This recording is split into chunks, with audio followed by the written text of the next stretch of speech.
นะโมตัสสะภะคะวะโตอะระหะโตสัมมาสัมพุทธัสสะนะโมตัสสะภะคะวะโตอะระหะโตสัมมาสัมพุทธัสสะนะโมตัสสะภะคะวะโต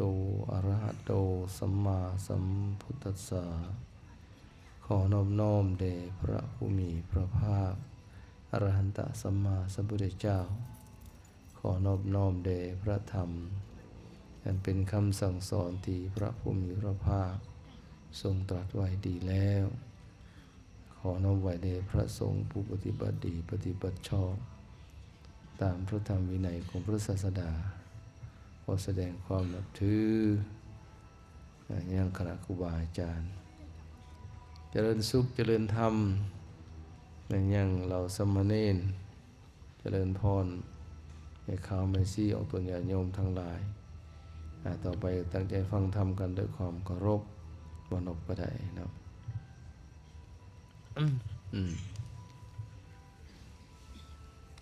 มื้อนี้ยะทานญาติคิวพุ่นที่จริงก็ฝนตกวันที่21แต่ว่าขอมาก่อนเพราะว่าอันที่20ก็มื้ออื่นก็สิไปเปิดงานอยู่บ้านท่าขามวัดดอนม่วงท่าขามทั้งหลังได้ยินอยู่บ่ไม่ออกได้ยินอยู่บ่ฮะบ่แจ้งอย่ามีตู้อยู่บ่ทั้งพุ่นเพราะว่าเสียงยะทานบ่ดังหัดเป็นวัดเนี่ยจักหน่อยโอ้จักหน่อยนักเติมแล้วจน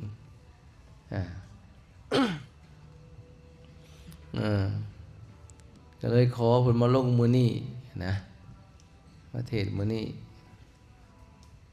เน้นน้อยอยากนอนแล้วบ่ยังขันฟังเทศน์นั่งสมาธิสวดมนต์เงานอนไว้เนาะนั่งสมาธิแห้งเงาไว้คันเบิ่งโทรศัพท์เด้บ่เบิ่งบ่คืนก็ได้แม่นบ่นานเห็นบ่อันนั้นมันแนวสนองกิเลสนะแต่นิดหน่อยโยนนิดหน่อยก็มีกระปิดกระปีเนาะนี่อยู่จักปีนี่ล่ะลูกฮะ8 ปีโอ้รู้บ่เราลุมเราถึงบ่โดยนะเอาผู้ใดเป็นเราถึงใน4 มือมึงดูโอ้มันกายครึ่งเลยนี่นะไม่ออกโอ้โหยอมเด้อเฮายอมเด้อเอามือลงปาดมันกายครึ่งเอาแล้วลุมรู้จักบ่เราลุมลาวซื่อๆนะเราลุมสิขึ้นเอาลงผู้ใดในแนวอื่นมีบ่เอาผู้น้อยยังกะมุเอามีเฉยโอ้สาธุเอาคือว่าผู้น้อยกันยวดใหญ่บ่ได้มาบ่ซั่นนี่ฮะโอ้เป็นหลัก19นะแต่ใช่มื้อนี้ยะทานก็สิบ่ได้เทศเรื่องอิหยังเลิก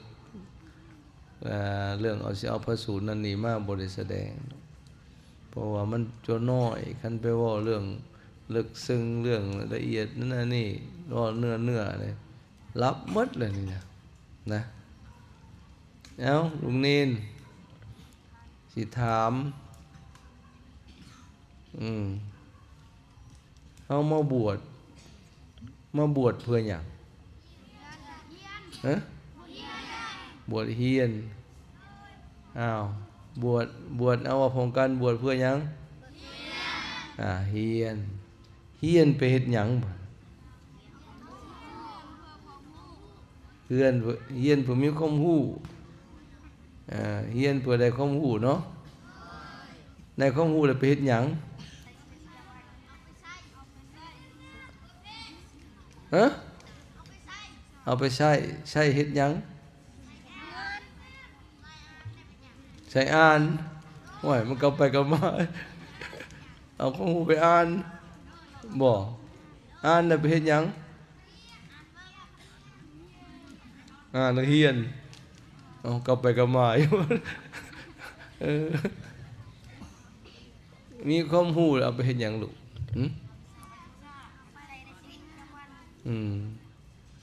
ได้ยินนี่คือได้ยินผู้บางคนว่าเรียนแล้วน่ะสิว่าซั่นได้ยินว่าโดยบวชเรียนน่ะเป็นฮู้แล้วอ่านแล้วเรียนโอ้ยกลับไปกลับมาแต่บางคนบอกว่าเรียนแล้วสิว่าซั่นโอ้ยนะนี่เขาต้องฮู้เป้าหมายของการบวชนะนี่เขามาบวชนี่เขาสละครองคฤหัสถ์ได้เขาบ่ได้เป็นไทบ้านไทเรือนได้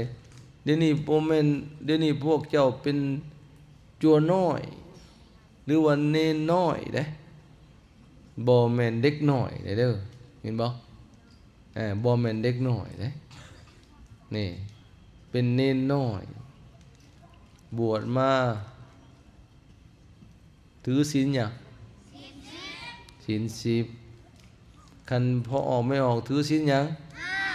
นั่นเห็นบ่ต่างกันได้บัดนี้ยังหมวนวนนะศีลเฮาก็ลื่นศีลพอออกไม่ออกแม่นบ่นั่นบัดนี้การนุ่งการถือเฮาก็ต่างพวกเฮานุ่งห่มสีหยังสีเหลืองหรือว่าสีตะหมูเนาะบัดนี้เฮามีส่งบ่มีเสือบ่นั่นบ่มีโอ้เสือบ่แม่นเด้ออันนั้นบ่แม่นได้บ่ได้แม่นได้แต่เพิ่นกันหนาวน่ะบ่แม่นได้ความจริงเพิ่นบ่ให้มีแขนนะเห็นบ่ยะทานเอามาใส่ยะทานตัดแขนมันออกน่ะเสือเฮาก็น้อยๆเนี่ย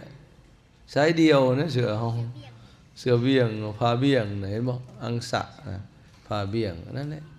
เท่านั้นแหละเสือเฮาน่ะก็มีผ้าคลุมผ้าสบงแม่นบ่มันแอวมันเท่านี้แหละเครื่องนุ่งเฮาน่ะตอนนี้ปีศีรษะก็หมดเท่านี้แหละสุดเฮาน่ะบ่แม่นมีส่งขายาวขาสั้นบ่มีเด้เสื้อแขนยาวแขนสั้นสีลายสีดำสีแดงบ่มีสีเดียวเลยสุดเดียวนี่มันก็ต่างไทบ้านเขาเจ้าผมก็เอาไว้ยาวบ่ได้เดือนหนึ่งแท้เทื่อหนึ่งหรือ15มื้อแท้เทื่อหนึ่งแม่นบ่นั่นเขาเอิ้นว่าสมณะหัวโลนบ่แม่นหัวล้าน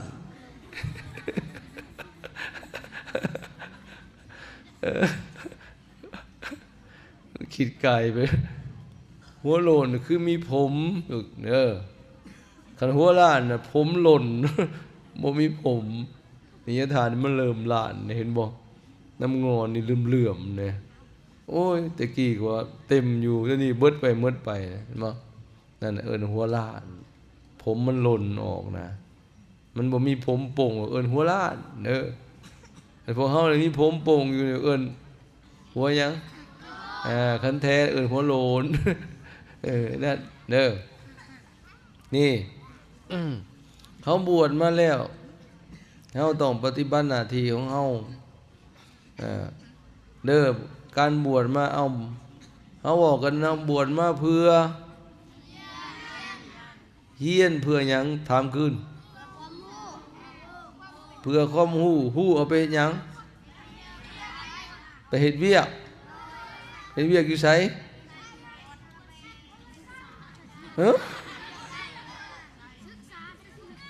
เฮ็ดอยู่ไสก่อศึกษาเฮ็ดเวียกอยู่เฮือนเป็นทหาร โอ้ยแล้วบ่ยังอยู่เทบันเอออ้าวก็แสดงว่ายังตอบบ่ถูกเนาะเอาสิว่าให้ฟังเด้อเฮาบวชมาเพื่อหยังนี่ต้องไปเบิ่งอยู่ในคำขอบวชลูกทั้งหลายบวชนี่ได้เว้าคู่คนเห็นบ่ตอนไปหาอุปชาน่ะอุ้มผ้าเข้าไปเห็นบ่เพิ่นพาเว้านั่นแต่เคยเว้าบ่เพิ่นว่าว่าสัพพทุกขานิสรณะนิพพานะสัสสิการณัฏฐายะอิมังกัสสวังกเหตวะปัปพเชตมังพันเตอนุกัมปังอุปาทายะไผจื้อแน่นี่บ่จื้อจักคนของอุปชาพาเว้านะอันนี้เฮาบ่มีคำแปลเพราะว่าเป็นว่าบอกเป็นบาลีหมดที่จริงบัดไปเห็นคำแปลแล้วโอ้มันซาบซึ้งเลยนั่นแหละหมายความว่าจุดประสงค์ของการบวชอยู่ในนี่สัพพะทุกขะนิสรณะนิพพานะสัสสิกรณัฏฐายะอิมังกัสสวังคหิตวะปัปพาเชตะมังพันเตอนุกัมปังอุปทายะแปลว่าข้าแต่ท่านผู้เจริญขอทานจงรับเอาผ่านี้ยังข้าน้อยให้ได้บวชด้วยยังไงว่าบวชให้ข้าน้อยแน่เพื่อหาทางกำจัดออกซึ่งทุกข์ทำให้แจ้งซึ่งพระนิพพานนี่เป้าหมายมันอยู่นี่ขอไปว่ามอบผ่าให้เพิ่นบวชให้เพื่อแสวงหาความพ้นทุกข์ทำให้แจ้งซึ่งพระนิพพานชื่อไว้เด้อเป้าหมายมันอยู่บนนี้เด้อบวชเพื่อแสวงหาความดับทุกข์ทำให้แจ้งซึ่งพระนิพพานบัดเค้นผ่าแล้วขอผ่าคืนอีกเด้ก็ว่าอีกแต่ตอนเค้นผ่าเนี่ยเพิ่นว่าอิมังกาสวังด้วยผ่านี้บัดเค้นผ่าหับขอผ่าขึ้นว่าเอตังกาสวังก็ว่าคือกันเบิดสัพพะทุกขานิสรณะนิพพานะสัสสิกรณัฏฐายะเอตังกาสวังทัตตวาปัปพาเชทะมังพันติอนุกปังอุปทายะข้าแต่ท่านผู้เจริญขอท่านจงให้ผ่านั่นแก่ข้าน้อยยังข้าน้อยได้บวชเพื่อหาทางกำจัดทุกข์ทำให้แจ้งซึ่งพระนิพพานก่อนเค้นผ่าก็เว้า3เทื่อเค้นผ่าแล้วขอผ่าขึ้นกะเว้า3เทื่อรวมแล้วเป็นจักเทื่อ3 + 3เป็น3 + 3เป็น8บ่3 + 3เป็น6นั่นแสดงว่าเหมือนกับปฏิญาณตนว่าจะบวชมาเพื่อแสวงหาความดับทุกข์ทำให้แจ้งซึ่งพระนิพพานถึง6เทื่อเลยนะจังซั่นบวชมาเพื่อเฮียนนั่นถูกแล้วเฮียนหยังบาดนี่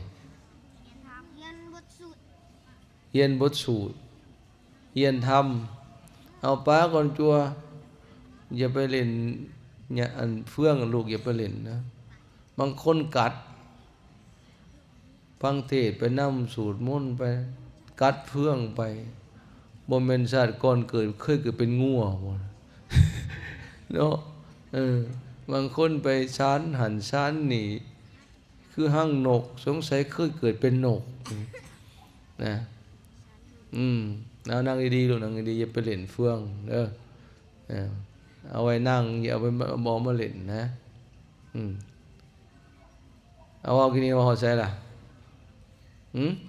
บวชเพื่อเฮียนเนาะเฮียนหยัง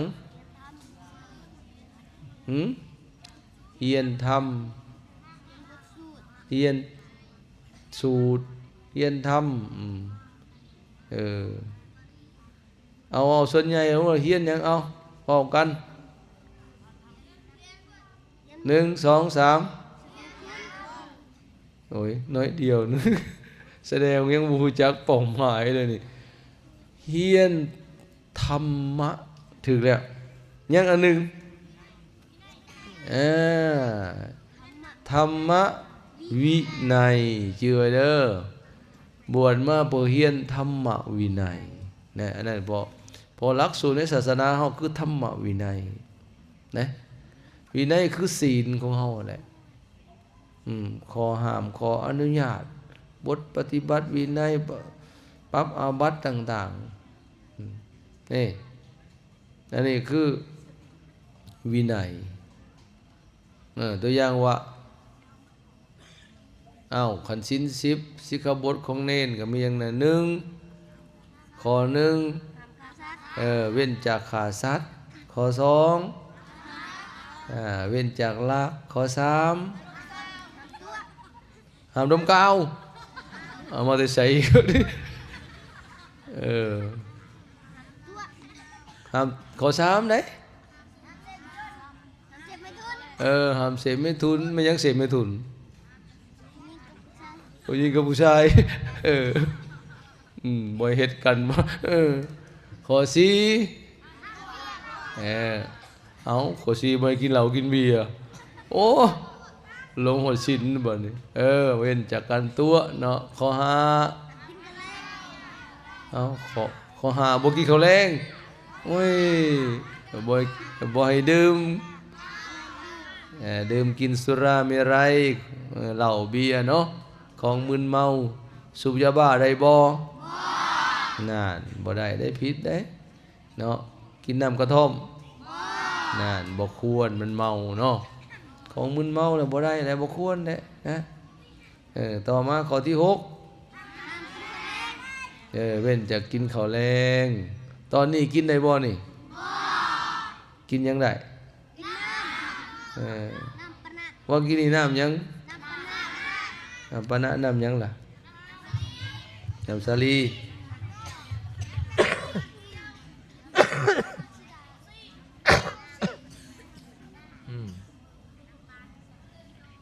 ไผกินจักจอกแล้วกิน4 จอกโอ้ปลาตกจอกเดียวไผจอกเดียวเนี่ย4 มือเอามือลงไผ2 จอกโอ้หลายอยู่เลยเอาลงไผ3โอ้เอาลงไผ4ห้อยมีอยู่เนาะปลาตัวเฉพาะจังอ้วนเนาะพุ่นน่ะเรากิน4 จอกมันคือว่าแล้วรถบ่คือกันเนาะมีรถกระบะรถ6 ล้อรถ10 ล้อบ่คือกันผู้10 ล้อก็เอาบัก4 จอกคือว่าผู้6 ล้อก็3 จอกก็ยาแต่ก็รู้จักประมาณแหละอยากใหญ่เพราะว่าเพิ่นว่าโภชเนมัตตัญญูตารู้จักประมาณในการกินอาหารบ่น้อยเกินบ่หลายเกินเห็นบ่หลายเกินก็มีโทษได้เพราะมันมีปริมาณน้ำตาลยังสูงนะฮะเนาะฉะนั้นต้องอดแน่อย่าตามใจกิเลสหลาย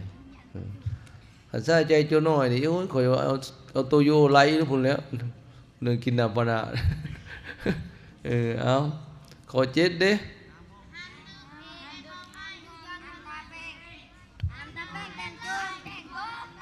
นี่ให้เราหามร้องรำทำเพลงดีดสีตีเป่าร้องรำทำเพลงบ่ได้ข้อ8พุ่นจังแม่นบ่ให้แต่งบ่ให้แต่งเนื้อประดาโตบ่ให้ทาก็แป้งน้ำแดงทัดดอกไม้ใส่ของหอมย่องห่างกายข้อ9เด้บ่นั่งบ่นอนบ่ใหญ่บ่สูงเนาะบัดนี้ข้อ10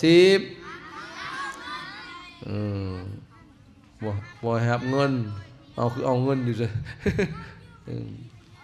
บ่ให้ใช้ค้าขายเงินค่ำเนาะเหมือนกับชาวบ้านเขาบ่หา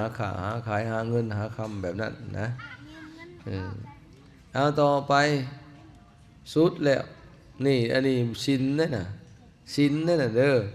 นั่นแหละคือวินัยของเนนนั่นมันธรรมะก็ต้องเรียน ธรรมะคือคำสั่งสอนของพระพุทธเจ้าเพื่อนำมาปฏิบัติตัวอย่างมีสติความระลึกได้มีสัมปชัญญะความหูเมื่อคิงหรือธรรมะผู้ครองเรือนก็มีนะหน้าที่ของผัวหน้าที่ของเมียพระเน้นเฮานี่เจริญสติปัฏฐาน4เห็นบุคคลพาไหวพระนั่งสมาธินะเบิ่งลมหายใจเข้าออกอันนั้นเป็นธรรมะบ่ได้อานาปานสติเห็นบ่นั่นเป็นธรรมะพิจารณาในกายในเวทนาในจิตในธรรมอริยมรรคมีองค์8เพิ่นพระสูตรเห็นบ่นั่นเป็นธรรมะเด้อเพื่อสิเอาหลักธรรมมาปฏิบัตินะคัดเกลาจิตใจเฮานะอานาอีหยังวินัยนี่คุ้มครองกายวาจาธรรมะคุ้มครองใจไหนนี่บวชมาเพื่อเฮียนหยังบอกคืนชื่อไว้เด้อบวชมาเพื่อเฮียนเอาอีกบวชมาเพื่อเฮียนชื่อไว้เฮียนแล้วเอาไปเฮ็ดหยังบัดเฮียนแล้วนำไปปฏิบัติเพื่อหยังมันมีความรู้อีกแล้วมีแล้วความรู้น่ะเฮียนธรรมวินัยมีแล้วแล้วมาปฏิบัติเพื่ออีหยังบัดเพื่อความดีอันนี้ก็มีถูกอยู่เพื่อยังเกาะปกป้องตัวเองโอ้มอมบอยโอ้คักเลยนางดีๆเด้ออย่าหยอกกันนะเห็นบ่เพิ่นเว้านะคันเฮาหยอกกันเฮาดื้อเป็นหยังเป็นลิงนะเป็นหยังอันลิงข้างกลางป่าจับมาหมัดสารพัดฝึกได้ดังใจหมายได้หรือยังเฮาเป็นครูเป็นหยังเฮาเป็นเนนครูอาจารย์สอนแทบตายถ้าเอาดีบ่ได้ก็อายลิงเห็นบ่นั่นลิงมันยังฝึกได้เด้ฝึกไปคิดแสดงกายกรรมฝึกไปขี่รถถีบฝึกไปขึ้นมะพร้าวบางอย่างก็ได้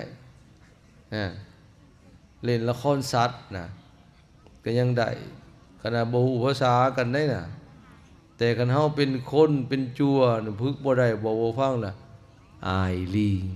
เห็นบ่นั่นแย่หันแย่นี่คว้าพุ่นคว้าพี่เอานั่งดีๆจังหน่อยนั่นว่าอยู่ปรับบ่ได้ยินยังเป็นลิงนะปฏิบัติเพื่อหยังบัดเพื่อคัดเก่ากิเลสชื่อไว้เด้อปฏิบัติเพื่อคัดเก่ากิเลสไผฮู้ว่ากิเลสเป็นหยังกิเลสเป็นหยังขี้คร้าน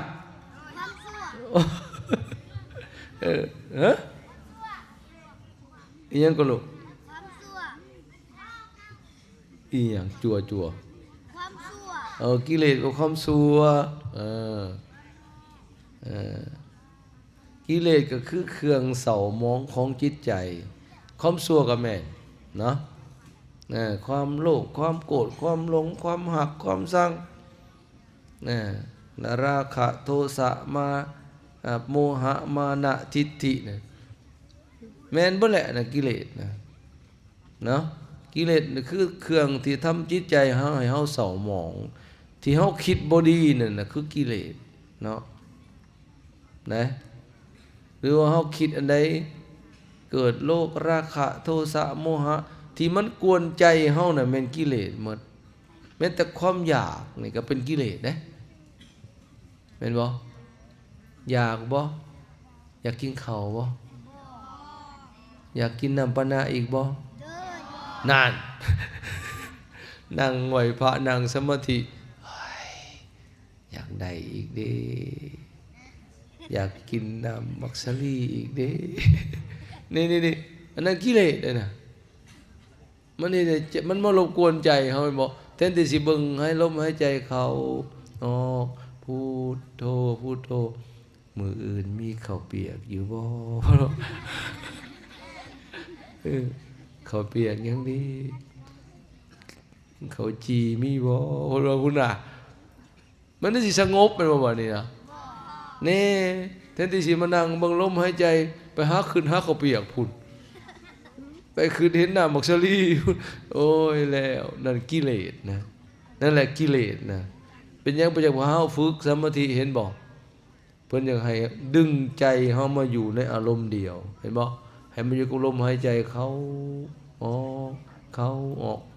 กิเลสน่ะก็บ่มารบกวนใจเฮาแม่นบ่ใจเฮาก็เป็นสมาธินี่ซั่นไดนั่นแหละ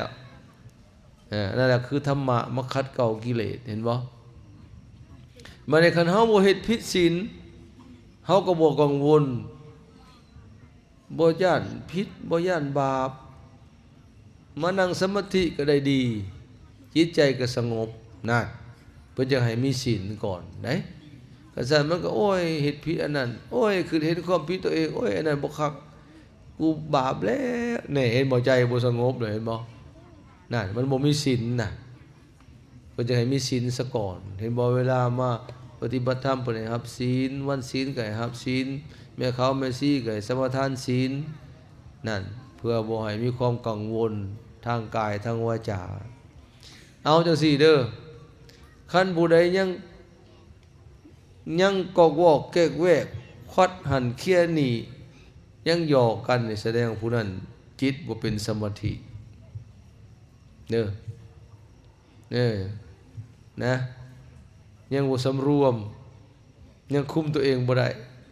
ต้องนั่งสมาธินั่งนิ่งๆฟังเบิ่งดูเอาให้สินั่งได้จัก1 นาทีลองนั่งฟังบ่เล่นเฟืองบ่หยังดอกคัตมาก็ได้อนุญาตนั่งฟังดีๆเบิ่งเอาบ่หยอกกันเด้อบ่เล่นเฟืองเด้อลูกเด้อปะหั่นน่ะยังถืออยู่เด้อนะนั่งเที่ยงเบิ่งนั่นแหละเห็นบ่เบิ่งไม่ออกเขาเจ้านั่งบ่ได้ติงได้น่ะอายเขาเจ้าได้เขาเจ้าแห่งเลี้ยวเห็นงอนซุมเจ้าบ่งอกแงกๆอยู่นั่งบ่เลี้ยวหลังก็ได้บ่เลี้ยวก็ได้นะนั่นแหละนี่งามเลยเด้บัดนี้ซั่นละบ่กล้องมันก็ถ่ายเอาในเด้อตอนนี้นี่จับกล้องไว้อยู่เพิ่นถ่ายเอาเด้ผู้ใดลิ้นเฟืองมันออกไปเบิดทั่วโลกเพิ่นถ่ายทอดได้นี่น่ะลูกถ่ายทอดได้น่ะกล้องนะมันยังก็มันยังก็ถ่ายทอดสดได้นี่น่ะเดี๋ยวนี้น่ะเด้อนั่นไผนั่งสมาธิฟังมันก็ออกไปทั่วโลกเขาเห็นโอ้ยจัววัดอมมาจัวอันประเทศลาวเมืองลาวนั่งสมาธิฟังเทศน์งามแท้ดี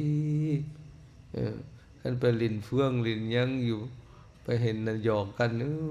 ยังคือลิงอยู่เนาะมันเป็นตาเอาเลยเนาะเด้อนี่นั่งฟังก็ดีแบบนี้แหละเด้อเชื่อเด้อมื้อหน้าซั่นเด้อเฮ็ดอย่างนี้ไปตลอดนะแต่อย่าเผารับได้มื่นตาก็ได้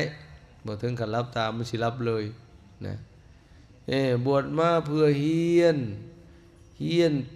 ธรรมวินัยแล้วมาปฏิบัติเพื่อขัดเกลากิเลสนะแล้วก็เพื่อจุดมุ่งหมายอันสูงสุดก็เพื่อความพ้นทุกข์คือพระนิพพานเพื่อบรรลุธรรมนั่นบ่เพื่อบรรลุธรรมไหนเฮาได้ยินบ่เคยได้ยินบ่ว่านิพพานเคยได้ยินบ่นั่นแหละยอดสูงสุดของพุทธศาสนาที่เฮาปฏิบัติเพื่อความมุ่งหมายตัวนั้นในการบวชลูกเด้อนะเพื่อคัดเกลากิเลสทำให้แจ้งซึ่งพระนิพพาน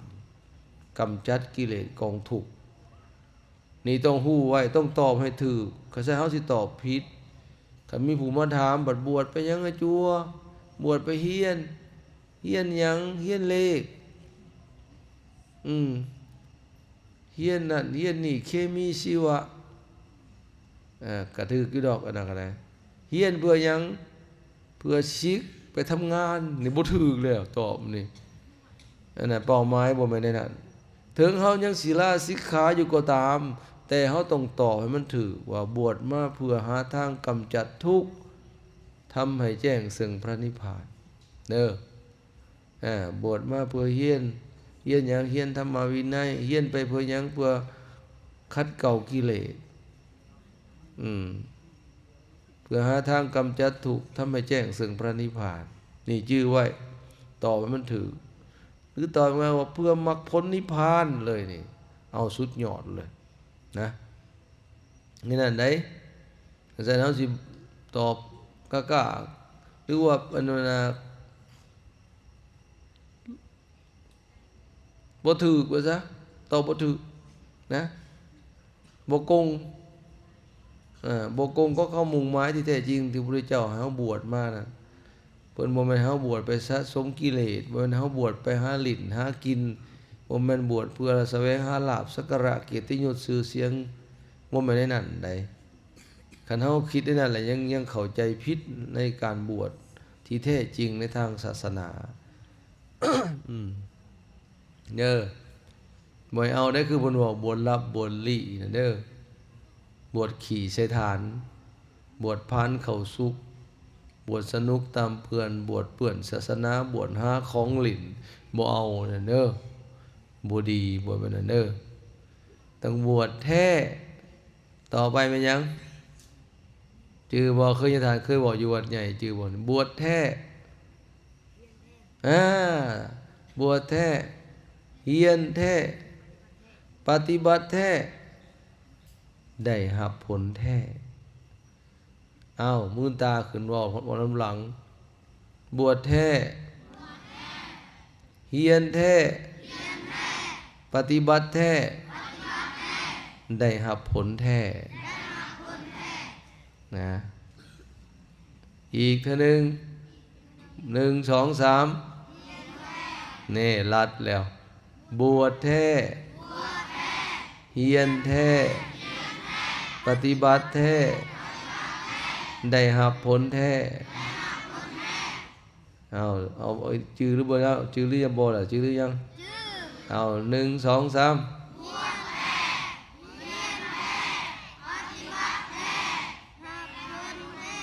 ได้รับผลแท้จือไว้เด้อผู้ใดก็บอกกันนะบวชอีหลีตั้งใจประพฤติตั้งใจทำตั้งใจเฮียนอีหลีแล้วก็ปฏิบัติแท้บ่แม่นเฮ็ดลิ้นๆเห็นบ่เฮานั่งสมาธิฟังนี่คักอีหลีงามเลยนี่งามไปเด้นี่เห็นบ่บางคนก็นั่งสมาธิหลับเด้อดิอยากให้จัวน้อยหลับง่ายๆให้นั่งสมาธินั่งรับตาก็ไปมากก็คอยลงก็ลงเรียบร้อยนะบวชแท้เฮียนแท้ปฏิบัติแท้ได้รับผลแท้เนาะหรือว่าอีกอย่างหนึ่งไม่หยังหน้าที่เฮาผู้บวชเด้อศึกษาบวชมาแล้วเด้อศึกษาปฏิบัติเผยแผ่นะนี่หน้าที่เฮาบวชมาเด้อบวชมาแล้วต้องศึกษาปฏิบัติเผยแผ่นี่ให้บ่เฮาไปสูตรไปเทศน์นั่นแหละเผยแผ่เห็นบ่เนี่ยนิทานกำลังเผยแผ่ได้นี่นะเผยแผ่ซุมเจ้าเผยแผ่ให้ญาติโยมได้ฮู้ได้เข้าใจเอิ้นว่าตัวเองน่ะเรียนฮู้แล้วปฏิบัติแล้วก็นำไปเทศนาถ่ายทอดบอกสอนแก่ผู้อื่นให้เขาเจ้าได้เฮ็ดได้ฮู้นำได้ปฏิบัตินำถ้าหากบรรลุธรรมก็ได้บรรลุน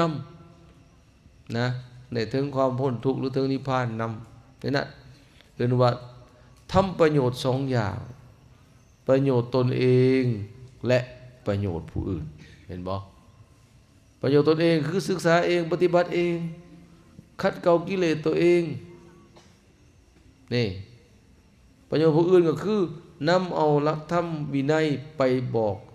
เทศนาถ่ายทอดบอกสอนแก่ผู้อื่นอันนี้ประโยชน์ผู้อื่นเห็นบ่ถือว่าทำประโยชน์ได้2อย่างเลยการเฮ็ดตัวเองเอาตัวรอดเองพ้นทุกข์เฉพาะเจ้าของบ่ไปเทศสอนผู้อื่นได้แต่ประโยชน์ตนบ่เกื้อกูลผู้อื่น นะบ่ช่วยเหลือผู้อื่นนะนี่เราต้องทำหน้าที่นั้นนี้บวชมาแล้วต้องศึกษาปฏิบัติแล้วก็เผยแผ่เด้อชื่อไว้นี่อย่าเฮ็ดเล่นได้เห็นบ่ญาติโยมมาเขาจะอ่อนซ้อนได้มาเห็นตัวหน่อยหลายโอ้ยโดยเฉพาะหัวใจของผู้เป็นแม่นี่แม่ออกนี่เห็นลูกเน้นเนี่ยโอ้ยคือลูกเขาเจ้าเนี่ยเขาเจ้าแพงคือหยังนี่เขาเจ้าหักเห็นแล้วอ่อนซ้อนนะเห็นตัวหน่อยจักรยานเขาหิวย่านบ่ได้กินได้อยากนั่นนี่นั่นเพียงแต่คิดถึงก็ได้บุญได้ไม่ออกได้คิดถึงพระเน้นชั่วโมงอากาศหนาวๆจังสี่พระเน้นอยู่จังใดดิมีผ้าห่มบ่น้อนี่จนหน่อยมีผ้าตุ่มบ่น้อนี่มันพาให้เกิดกุศลและพาให้เกิดศรัทธาแล้วก็ค้นคว้าหาหรือมาถามไถ่สารทุกข์สุขดิบจิตเป็นกุศลได้น่ะโอ้ยจัวหน่อยหลายปานนี้อาหารของครบของฉันพ่อกันอยู่บ่นี่เป็นบุญได้ไม่ออกนะมันคือได้นี่น่ะบนอยู่บนเศร้าพ่อกันบ่น้อนี่ฝนตกจังสี่อยู่จังใดมีคันห่มบ่เปียกบ่เปื้อนบ่กุฏิบ่หัวใส่หัวบ่น้ออยู่จังใดดีนี่มันเป็นห่วงเป็นใยนะแต่สุดท้ายก็แน่นอนแล้วความเป็นห่วงเป็นใยก็น้อมนำมาดูแลมาอุปถัมภ์ประถากนะแสวงหาปัจจัยสี่มาอุปถัมภ์ประถากก็เป็นบุญเป็นกุศลได้บุญได้กุศลเอิ้นว่าคิดห่วงใยผู้มีศีลมีธรรมนั่นก็เป็นบุญได้ไม่ออกเด้อนั่นแหละมียาสีฟันพ่อกันอยู่บนน้อมีสบู่ใส่อยู่บนน้อแฟบซักผ้าพ่อกันมีอยู่บนน้อนี่มันก็คือ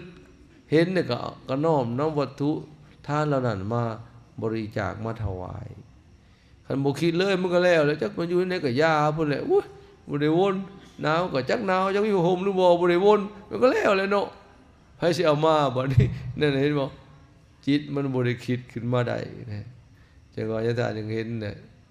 โอ้อีตนนะเห็นได้หลายอีตนนะเจ้าน้อยแต่ว่าคือว่ามันได้ปรึกษากับหมู่คณะว่าเมื่อเขาเจ้ามาบวชจังซี่แล้ว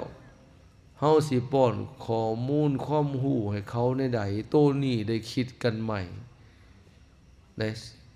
เสียดายว่าเขาเจ้ามาแล้วว่าสิป้อนความรู้ให้เขาเจ้าในใด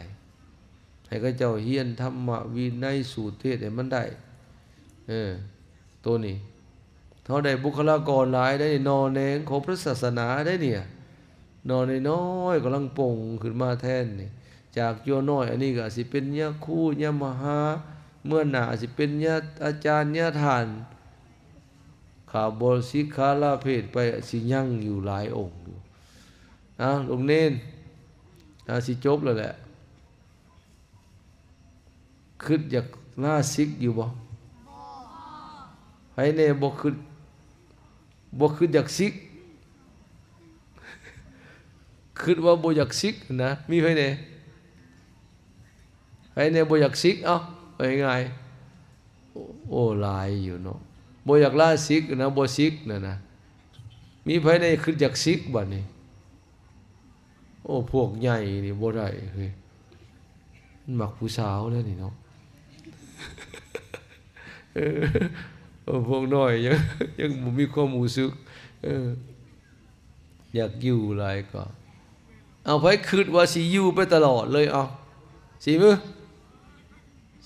อยู่ไปตลอดบ่สิกคิดได้บ่ผิดลูกคิดได้ญาติท่านก็เคยคิดดีนะคันไม่ออกถามตอบบ่เลยเด้อเจ้าน้อยอยากสิกบ่โลด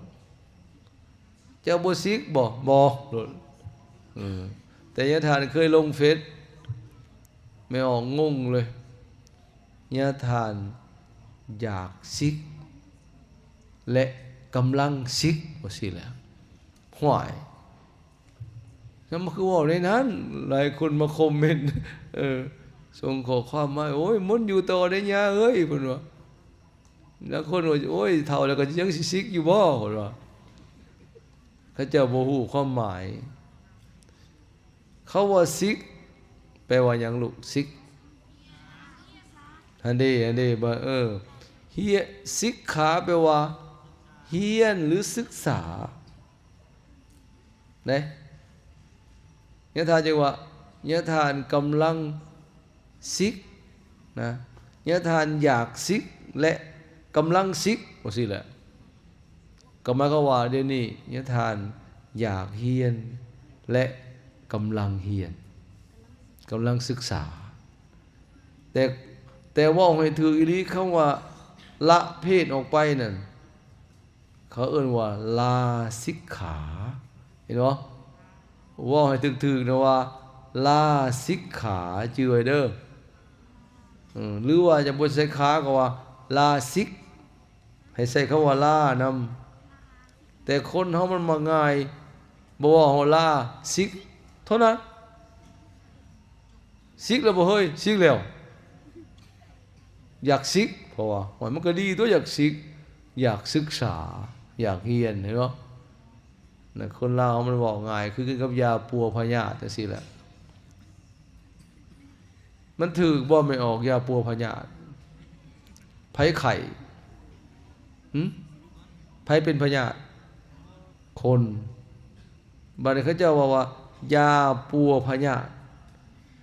แสดงว่าพยาธิไข้จังปัวมันเป็นบ่ที่จริงเขาว่าให้ถึกนั่นยาปวกคนเป็นพยาธิแต่เขาบอกว่าซะมันยาวยาปัวพยาธิพอแสดงว่าพยาธิไข่โมเมนต์เฮาไข่นะยาปัวพยาธิยาปัวคนเป็นพยาธิเขาสิว่ายาฆ่าพยาธิถึกอันนี้นะตรงปั๊บเลยตัวนี้นะให้พยาธิตายเนี่ยยาฆ่าพยาธินะอันเป็นมันมักง่ายคนเฮามักเว้าง่ายเห็นบ่เมืองบ้านเพิ่นก็เว้ากันโรงพยาบาลเอาไปมาบ่เว้าพยาบาลโรงบาลเพิ่นว่า เห็นบ่มันมักเว้าย่อนะอันสิสอกันไปตะหัวได้ความลาวนี่ก็ได้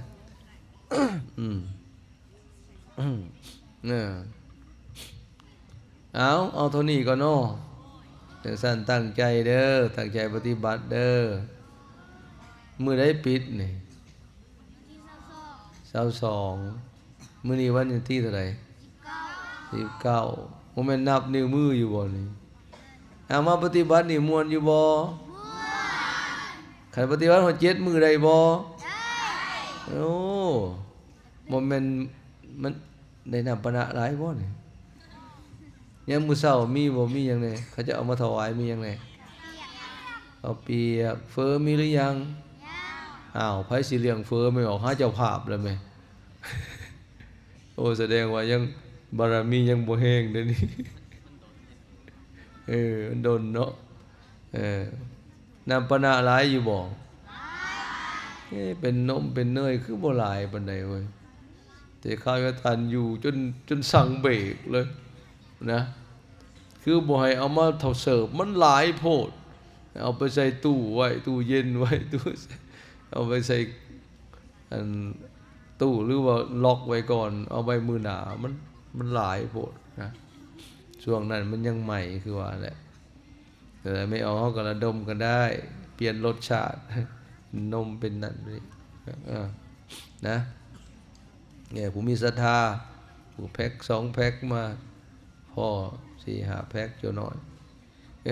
เนาะทั้งหมดเท่าไหร่นี่ทั้งหมดนี่เท่าไหร่ก็200กว่าญาติโยมเด้ฮอดบ่ฮอดอันปฏิบัติกลางเว้นไม่ออกฮอดบ่ร้อยบาง50นี่บ่90โหหลายเติบเนาะไม่ออกก็ได้เอากราบพากันตั้งใจปฏิบัติที่จริงเนี่ยอันนี้ก็มันน้อยอยู่ละ5มื้อปฏิบัติแท้ๆมีแต่3มื้อนะเต็มๆแน่นะจังซั่นแหละคันไม่ให้คัก7มื้อพุ่นน่ะตามกำหนดเพิ่นปกติเนาะเอาก็ให้ตั้งอกตั้งใจป ฏิบัติตามกฎตามระเบียบของเพิ่นสำรวมดีๆเนาะ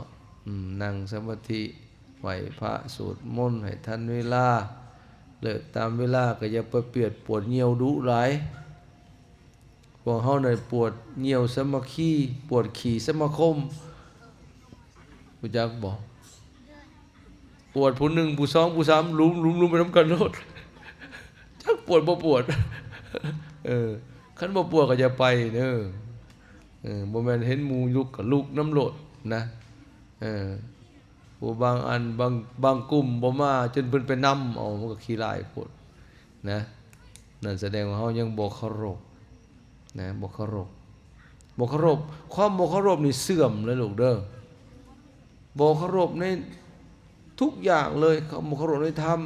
บ่เคารพการเวลาบ่เคารพครูบาอาจารย์เสื่อมหมดบ่เคารพพระพุทธบ่เคารพพระธรรมบ่เคารพพระสงฆ์บ่เคารพศิกขานี่คือการศึกษาบ่เคารพซึ่งกันและกันอันนี้เป็นทางแห่งความเสื่อมมีแต่ขึ้นต้นด้วยความบ่เคารพหมดฉะนั้นผู้ใดบ่เคารพอันนี้ระเบียบวินัยข้อห้ามต่างๆเพิ่นบ่ให้เฮ็ดนั่นบ่ให้เฮ็ดนี่บ่ให้ดื้อบ่ให้ลิ้นเนี่ยเฮาบ่เคารพหรือบ่ให้ลอยหนีไปนอนก็ไปเพิ่นให้เข้ามาฟังเทศน์มาไหว้พระก็บ่มาถึงเวลาสันนปนาแล้วก็ไปลิ้นทั้งอื่นบ่มานี่บ่เคารพในการปฏิบัติอันนั้นน่ะอันนั้นบาปเด้บ่เจริญเด้อเป็นข้างแห่งความเสื่อมได้กันไปบ่เคารพเด้อต้องเคารพเป็นผู้ซื่อตรงต่อเวลาอย่าเห็นแก่ลิ้นแก่กินอย่าเห็นแก่รับแก่นอนเด้อคันเฮาฝึกในนั้นมันก็ได้นิสัยในนั้นนิสัยเสียมันมีเด้น่ะเห็นบ่เหตุการณ์งานหยังสิก้าวหน้าสิสำเร็จมานั่งไหว้พระชั่วโมงเดียวก็ไปบ่รอดหาลอยหนีน่ะเห็นบ่นิสัยเสียมันฝึกเอาได้น่ะเด้อไปแล้วก็บ่มาแม่เฮ็ดต่างลีขี่ต่างเศร้าคือบ่ฮานเพิ่นเว้าบ่ดีนะนั่นนิสัยมันฝึกมันสอให้เห็นแล้วว่าซะนิสัยบ่เสียนั่นเฮาจะไปฝึกเอาซั่นต้องเป็นผู้เคารพในหน้าที่เฮามาฝึกเฮามาปฏิบัติเด้อเอาเนี่ยสมควรแก่เวลาเนี่ยท่านขอยุติเพียงเท่านี้ในท้ายที่สุดนี้ขออำนาจคุณพระรัตนตรัยบุญกุศลใดที่เฮาได้กระทำไว้จงมาปกป้องคุ้มครองให้เราพระสงฆ์สามเณรตลอดหอนออกตนญาติโยมทั้งหลาย